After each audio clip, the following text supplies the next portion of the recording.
자, 우리는 지난주에 요나서 첫 시간에 하나님의 말씀이 요나에게 임했다는 것을 살폈지요? 그렇습니다. 늘 하나님 쪽에서 먼저 찾아오십니다.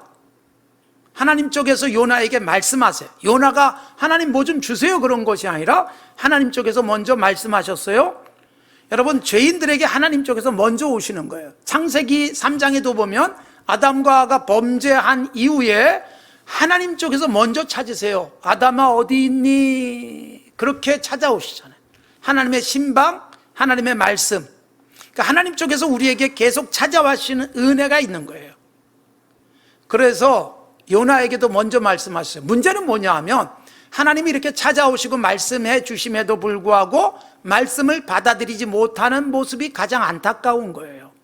여러분, 우리가 조심해야 될 것 중에 하나가 뭐냐 하면 하나님의 말씀을 받고 들을 때 아멘 하긴 하지만 삶에도 과연 아멘일까 생각하셔야 합니다. 교회를 오래 다니다 보면, 신앙생활을 오래 하다 보면 너무나 잘 알아요. 설교를 들어도 저거 알아 이러고 듣는 경우들이 많습니다. 얼마나 위험한 줄 아세요? 알아, 그런데 정작 제대로 모를 수 있고 알긴 알지만 해본 적이 없을 수 있어요. 그래서 설교자인 저는 말씀대로 살아보고 경험하려고 애씁니다. 경험이 불가능한 부분도 있지만 최대한 실천하고 해보고 확신을 갖고 전하려고 애쓰는 것입니다. 오랫동안 신앙생활했지만 여러분, 내가 그대로 살아본 적이 없다면 하나님 앞에서 책임만 커지는 거예요. 하나님께서 우리에게 문책만 커진다는 것을 분명히 기억하셔야 됩니다. 말씀을 많이 들었다면 그만큼 많은 책임도 주어지고 하나님 앞에 가서 우리가 좋은 열매 맺은 것으로 칭찬받든지 알면서도 안 한 것 때문에 책망을 받든지 둘 중에 하나가 될 것입니다. 정말 위험한 것은 교회 오래 다닌 사람들이 말씀대로 못 사는 경우가 많습니다. 가장 위험한 사람이 그래서 목사, 장로, 권사 이런 사람들이에요. 교회에서 안수 집사 이런 사람들이 교회 오래 다녔으니까. 그런데 말씀과 멀 수 있어요. 교회 나온 지 얼마 안 된 사람은요, 말씀을 들으면 정말 그렇게 살아야 되나 보다 그러고 막 변해요. 오래 살아보니까 그대로 안 해도 별 문제 안 생기는 거예요. 그래서 말씀대로 안 사는데 용감해질 수 있어요. 요나가 선지자예요. 안 바뀌는 거예요. 지난주에도 말씀드렸지만 니느웨는 변해도 요나는 안 변하는 거예요. 내 고집 때문에. 그래서 여러분, 요나가 오늘 어떻게 합니까? 하나님의 말씀을 들었어요. 확실하게 답이 나왔어요. 어디로 가라고요? 니느웨로 가라. 왜 가요? 가서 외쳐라. 그런데 요나의 오늘 모습은 뭐예요? 3절, 요나가 여호와의 얼굴을 피하려고. 여러분, 상대방 얼굴을 잘 못 보는 경우가 있어요. 눈을 마주치지 않으려고 하는 경우는 뭔가 깨림칙할 때, 불편할 때 그래요. 신앙생활 하면서도요, 그냥 성도들 보면 막 환하게 웃고 막 달려가서 저 사람이 못 봤어도 막 찾아가서 얼굴 보면서 인사하고 싶은 관계가 좋은 관계예요. 이게 행복한 교회 생활하는 사람의 모습이에요. 저쪽에서 보이면 피하고 싶은 것 불편한 관계예요. 눈을 마주치면서 이야기할 수 없다면 뭔가 문제가 있는 거예요. 하나님을 피하고 싶어요. 하나님의 얼굴을 피하고 싶어요. 왜 그래요? 불편한 거예요. 말씀대로 해야 되는 걸 알지만 하고 싶지 않으니까. 또는 말씀대로 살아야 되는데 못 살았을 때 피하고 싶은 거예요. 여러분, 하나님께서 내게 얼굴을 분명하게 보여주실 때 막 반가울 수 있는 삶을 사셔야 돼요. 하나님을 잠깐 스쳐도 너무너무 기쁘게 막 달려가고 싶은 그런 마음으로 사셔야 됩니다.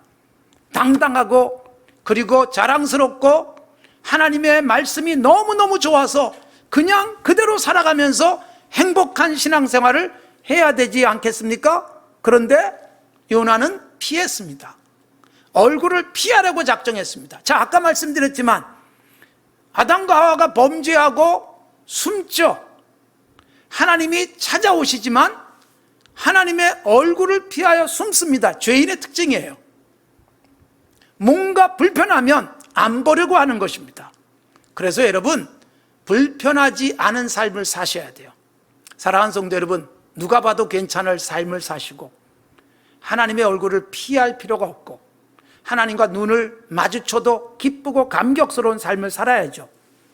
요나도 피하려고 했고 이미 그 조상 아담과 하와도 하나님의 얼굴을 피하여 숨습니다.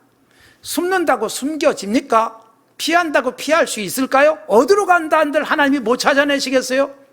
어디에 가서 숨든 하나님의 시야를 결코 벗어날 수 없다는 것입니다. 우리가 피하지 않도록 조심하십시오. 피하지 않아도 되는 삶을 사십시오. 그리고 요나는 더 나아가서 어떻게 해요? 도망할 계획을 세웁니다. 3절 보시면 얼굴을 피하기 위해서 일어나 다시스로 도망하려 하여 도망갈 생각을 합니다. 도망간다고 도망가지겠습니까? 어디로 도망가면 하나님을 피할 수 있겠습니까? 여러분, 요즘처럼 네트워크가 잘 된 세상은 사람도 피하기가 쉽지 않아요. 다른 나라로 도망가도 잡아옵니다. 아니면 언제든지 여러분 노출되어지는 세상 속에 살고 있고 곳곳에 여러분 카메라들이 나의 동선도 파악하고 어디서 돈을 얼마나 썼는지도 체크해내는 세상입니다. 어디서 차를 타고 들어가서 어디서 나왔는지까지 정확하게 나오는 세상 속에 살고 있는데 하나님을 피하겠습니까? 하나님 피해서 도망갈 수 있겠습니까? 사랑하는 성도 여러분, 하나님을 피하거나 도망갈 생각하지 마시고 우리가 행복하게 신앙생활해야 되잖아요. 하나님을 마주보고 웃을 수 있고 하나님을 도망가는 삶이 아닌 하나님께로 더 가까이 가는 삶, 이게 지난 한 주간 동안 우리가 특별한 아침을 맞이하면서 하나님께 더 가까이 가자는 말씀을 드렸던 것입니다. 하나님께서 정하신 목적지는 어디예요? 니느웨입니다. 그런데 요나는 도망가기 위해서 어디로 목적지를 바꿔요? 다시스로 목적지를 바꿉니다. 다시스가 어딜까? 많은 학자들이 지금의 스페인 남부의 지브랄터 정도를 생각하지만 저는 중요하지 않다고 봐요. 니느웨가 아니라 다시스라고 했을 때 다시스는 어디냐? 여러분, 그게 중요한 게 아니라 분명한 건 뭐예요? 니느웨가 아닌 곳으로 갔다는 것이죠. 아닌 곳으로 갈 생각을 했다는 것이죠. 즉 하나님의 말씀이 아닌데 그쪽을 목적 설정한다는 것입니다. 모르는 게 아니에요. 아는데 다른 곳을 가려고 했다. 다시스는 다른 곳이라고 생각하시면 돼요. 우리가 너무나도 답을 정확하게 아는 것들이 있어요. 하나님의 말씀을 듣고 신앙생활 오래 하다 보면 알아요. 어떻게 살아야 되는지, 인생의 목표가 무엇이어야 되는지, 내 방향을 어떻게 설정해야 되는지 알지만 그런데 내 안에서 다른 길을 자꾸 가고 싶어 해요. 하나님이 니느웨라고 분명히 말씀하셨지만 나는 목표 설정을 니느웨가 아니라 다시스로 하는 거죠. 완전히 다른 곳, 고집피는 거예요. 하나님의 답을 잘 알아요. 어떻게 살아야 될지, 뭘 추구해야 될지, 어떤 건 버려야 될지. 그런데 내 안에서 버려야 될 걸 잡게 만들고 그리고 분명히 아닌 곳을 가고 싶어하는 마음이 생기고 이걸 고집피면서 설정 자체를 잘못할 수 있습니다. 여러분, 하나님의 말씀 앞에 무릎 꿇어야 되는 거예요. 마가복음에 보면 예수님의 이 십자가로 향하는 길을 뭐라고 되어 있는가 하면 예루살렘으로 가는 길, 그렇게 되어 있어요. 그게 8장부터 나와요. 여러분, 예루살렘으로 가는 도로를 말하는 게 아닙니다. 그리고 예루살렘이라는 물리적 지명이 아닙니다. 예루살렘에 가서 잡히고 재판받으시고 죽을 거예요. 그러니까 예수님이 예루살렘으로 가는 길을 계속 가셨다는 말의 의미는 십자가를 향해서 가셨다는 의미예요. 그러니까 그것은 도로가 아니라 정관사가 붙어있는 길, 그 길. 그러니까 이건 가치관, 그리고 세계관, 그리고 삶의 건강한 철학, 정신을 의미하는 거죠. 그러니까 우리는 그 길 가는 거예요. 너무나도 선명한데 힘들어요. 그래서 무릎 꿇고 기도하는 거예요. 하나님, 이 길 안 가겠다는 게 아니라, 다른 길 가겠다는 게 아니라 이 길 갈 수 있는 힘 주시옵소서, 쓰러지지 않게 하옵소서 라는 기도를 하는 거죠. 우리는 기도할 때 일반적 형식은 무릎 꿇고 기도하는데 요즘은 여러분 뭐 무릎 꿇고 기도할 수 있는 공간이 거의 없죠. 의자에 앉아서 기도하고 그러다 보니까. 근데 여러분 기도할 때 무릎 꿇는 이유가 뭘까요? 일반적으로 무릎 꿇었다는 얘기는 졌다는 얘기예요. 항복했다는 의미예요. 그러니까 일단 기도의 자세가 성경적으로는 무릎을 꿇어요. 하나님 앞에 항복이에요. 내 뜻은 내려놓는 거예요. 하나님이 이기셨습니다. 하나님 뜻대로 하겠습니다라는 뜻이에요. 근데 형식적으로는 무릎을 꿇고 기도하지만 기도가 세지고 강해지면서 무슨 생각하는가? 주님을 무릎 꿇으려고 하는 거예요. 주님 항복하세요. 내 뜻대로 좀 가겠습니다. 허락해 주세요라고 때를 쓰는 거죠. 여러분 이게 얼마나 위험한지 몰라요. 기도할 필요가 없는 것은 아멘 하면 되는 것이고 굳이 기도가 필요하다면 견디기 하옵소서, 이기기 하옵소서, 반드시 해내기 하옵소서. 그러면서 하나님이 공급하시는 힘을 얻어야죠. 하나님께서 분명히 니느웨, 그런데 다시스 다른 길로 갑니다. 결국 다른 길로 가면서 어떻게 돼요? 자, 다른 길로 가는 요나가 무엇을 합니까? 3절에 보면 그렇게 되어 있어요. 그들과 함께 다시스로 가려고 배삭을 주고 배에 올랐다. 자, 비용을 지불하죠. 돈을 써요. 그리고 결국 그만큼 시간도 늦어져요. 비용은 비용대로 들어가고 그리고 잘못된 곳으로 가지도 못한 채 결국 잡혀서 그 자리에 오잖아요. 손실만 입어요. 그런데 여러분 이 요나가 다시스로 가라는 배삭을 주고 배에 올라가는데 거기 보면 그들과 함께 다시스로 가려고, 이게 3절 끝이에요. 그러니까 여러분 그 사람들은 자기 인생의 목적지를 향해서 가는 건데 요나는 하나님이 원하는 곳에 가야 되잖아요. 그런데 어느새 세상에 휩쓸려서 가는 거예요. 우리가 답은 너무나도 잘 아는데 세상 많은 사람들이 그 길로 가니까 나도 그 길로 가고 싶은 거예요. 그들과 함께 섞여서 가야 비로소 안심이 돼요. 그들 속에 있어야 내가 처지지 않을 것 같아요. 그래서 돈을 지불해 가면서 하나님이 기뻐하지 않는 길을 가기도 하고 하나님이 분명히 원하지 않는 것을 목적 삼고 방향을 잘못 설정할 때 갈 수 있는 거예요. 그래서 결국 시간 허비, 돈 허비, 결국은 니네 가잖아요. 사랑하는 성도 여러분, 우리의 시간, 우리에게 주신 비용, 이게 여러분 가장 합리적으로 하나님이 기뻐하시게 써야죠. 낭비하다가 시간도 돈도 그리고 몸도 다 허비한 채 제자리 돌아오면 얼마나 힘들어요. 여러분 요나서를 읽으시면서 요나가 행복하구나 한순간도 느낄 수 없어요. 한 절도 없어요. 요나는 처음부터 그리고 마지막 순간까지 불평. 여러분 일반적으로 이런 생각 들지 않을까요? 내가 전도했는데 내가 가서 선포했는데 더 회개해요. 막 행복해야 되잖아요. 이것도 안 행복해요. 얼마나 놀라워요. 야 역시 이렇게 교만이라도 교만해지기라도 해야 되잖아요. 내가 선포하니까 이렇게 다 회개하네. 내가 굉장한 사람이야. 뭐 이거라도 해야 되잖아요. 없어요. 이 자식들이 왜 회개해? 아니 하나님이 이놈들을 왜 멸망시키지 않아? 이걸로 끝까지 가는 거예요. 우리가 여러분 이왕 해야 될 일이라면 행복하게 하십시오. 신앙생활도 마찬가지예요. 신앙생활을 하면서 기쁘게 하셔야 되잖아요. 교회 다니면서 행복하셔야 되잖아요. 교회는 나오긴 나오는데 가면 이 꼴도 보기 싫고 저것도 싫고, 그런데 멤버십은 유지해야 되겠고, 그래서 나온다면 신앙생활 차라리 다른 곳에 가서 하는 게 낫죠. 예배의 감격, 말씀 속에 살아가면서 즐거움, 이래야 되는데 아이고 오늘도 또 예배 안 갔다가 벌 받으면 어떡해. 이건 여러분 너무 불행한 거 아니에요? 누가 강제로 떠미는 것도 아닌데. 그래서 예배할 때마다 기쁨, 예배당에 갈 때마다 즐거움, 그리고 성도들을 볼 때마다 막 즐겁게 아까 서두에서도 말씀드렸듯이 반가워하면서 웃으며 천국 같은 삶을 살아야 되지 않겠습니까? 어차피 할 일이라면 기쁘게 하세요. 요나 어차피 가서 해야 되고 전해야 되는데 결국 뺑뺑 돌아서 고생하고 돈 쓰고 도망도 못 간 채, 그러면서 자기의 마음도 바뀌지 않은 채 불행하게 끝나고 말지 않습니까?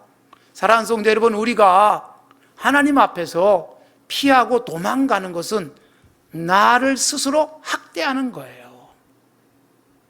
말씀 속에 나를 세워가면 내가 행복해집니다. 자, 그런데 재밌는 게 있어요. 요나가 니느웨로 가라. 그런데 안 가요, 속으로? 에이, 다시스로 도망가야지. 왜 다시스로 가려고 했을까는요, 아마 이런 것이 있을 거예요. 성경에 나오지는 않지만 다시스가 전에 갔던 곳이든지 아니면 늘 어디론가 여행 가면 다시스 가야지 뭐 이런 생각을 하지 않았을까? 그런데 하나님이 니느웨라 그러니까 에이 도망가자, 에이 이번 기회에 다시스나 가자, 그러고 계획을 세웠을 거예요. 그래서 다시스 가는 배를 타려고 요빠라는 항구로 딱 갔더니, 여러분 재밌는 게 3절에 보면 요빠에 내려갔더니 마침 다시스로 가는 배를 만난지라. 이런 경우 많은 분들이 할렐루야 그래요. 하나님이 정말 내 길을 인도하시는구나.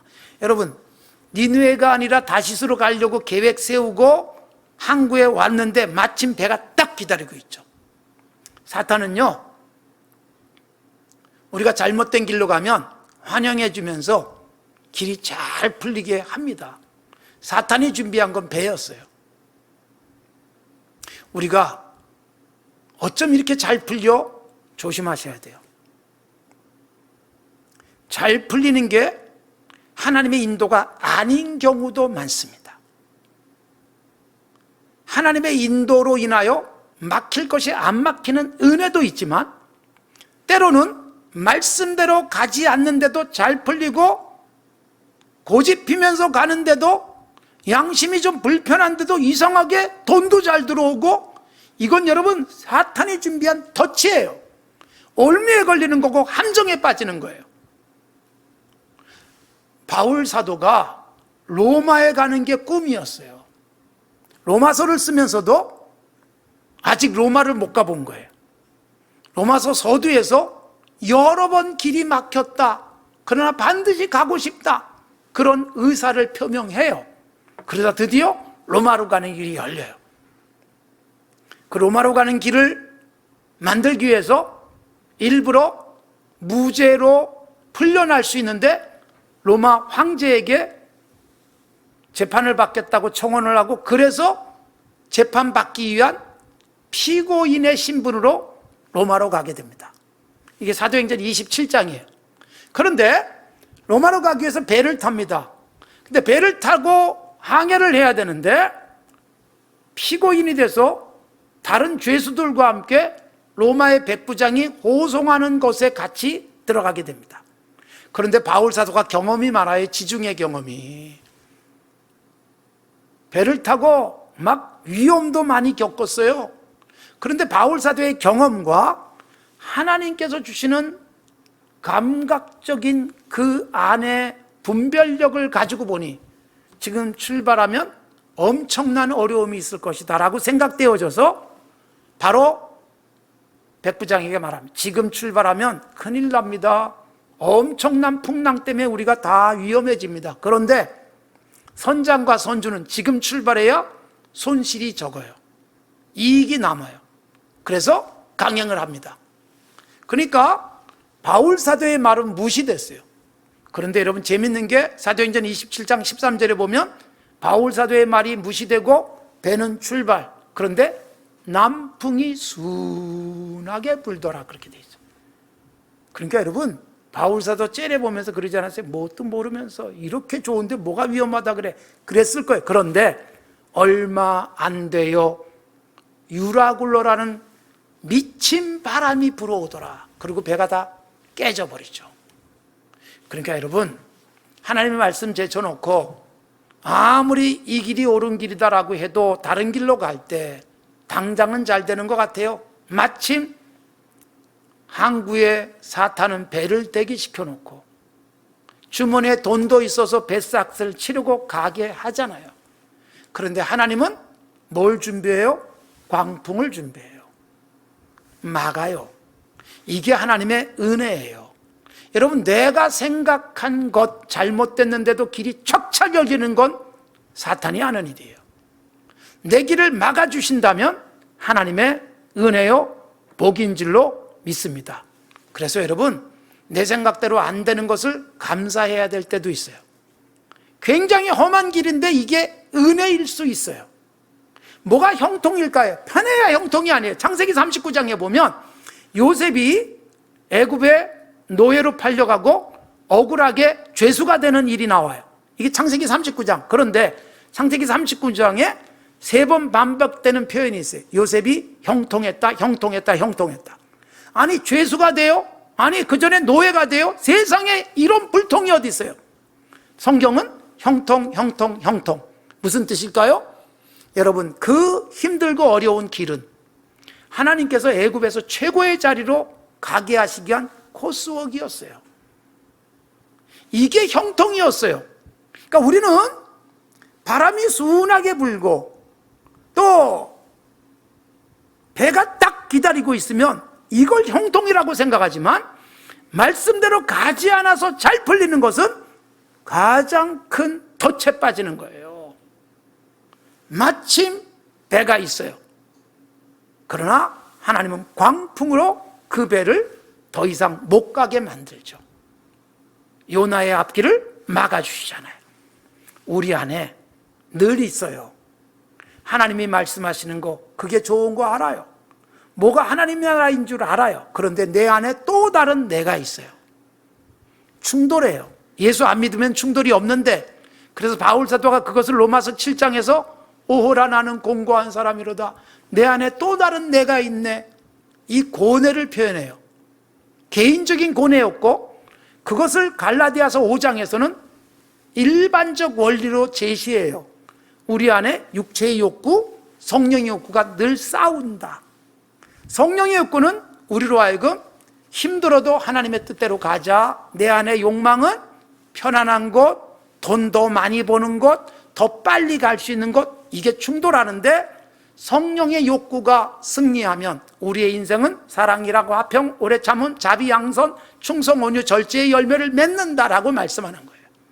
그러니까 우리 안에 여러분 피하고 싶고 도망가고 싶은 생각이 드는 거예요. 답은 뻔하게 알아요. 말씀도 알아요. 너무 많이 들었어요. 아, 아멘이죠. 옳죠. 그래야죠. 그런데 현실 속에서는 피하고 싶고 실제로는 지금 도망가고 있고 다른 길 갈 수 있어요. 사랑하는 성도 여러분, 행복하게 신앙생활 하십시오. 손해 보지 마십시오. 하나님이 가라고 한 곳으로 직진하는 게 가장 가성비 높은 인생을 살아가는 거예요. 가장 이익이에요. 오늘도 하나님께서 나를 위해서 준비해 놓은 귀한 것들이 있어요. 사탄은 편안한 배를 준비해 놨지만 하나님은 내 길을 막기 위한 광풍이 불게도 하세요. 하나님이 나를 사랑하시기에, 반드시 그분의 뜻이 이루어져야 하기에, 그것도 나를 통해서 이루시고자 하는 하나님의 계획이 방해받지 않는 놀라운 하나님의 역사, 오늘도 기대하시면서 여러분, 하나님의 말씀, 하나님의 얼굴 피하지 마시고 도망가지 마시고, 어차피 도망 못 갈 우리들이에요. 어차피 피해도 못 피해요. 도망가도 우리는 잡혀와요. 고생만 할 뿐입니다. 이왕이면 하나님 말씀대로 조금 힘들어도 가요. 거기서 하나님이 예비하신 내일의 아름다운 세상이 열릴 것이고 하나님 나라가 펼쳐지고 나도 기쁘고 내가 간 그곳에서 수많은 사람들이 나로 일어서 행복해 할 수 있는 그 복된 삶, 오늘 하나님 앞에서 다짐하시기 바랍니다. 피하지 마십시오. 도망가지 마십시오. 말씀 붙들고 나아갈 수 있기를 바랍니다.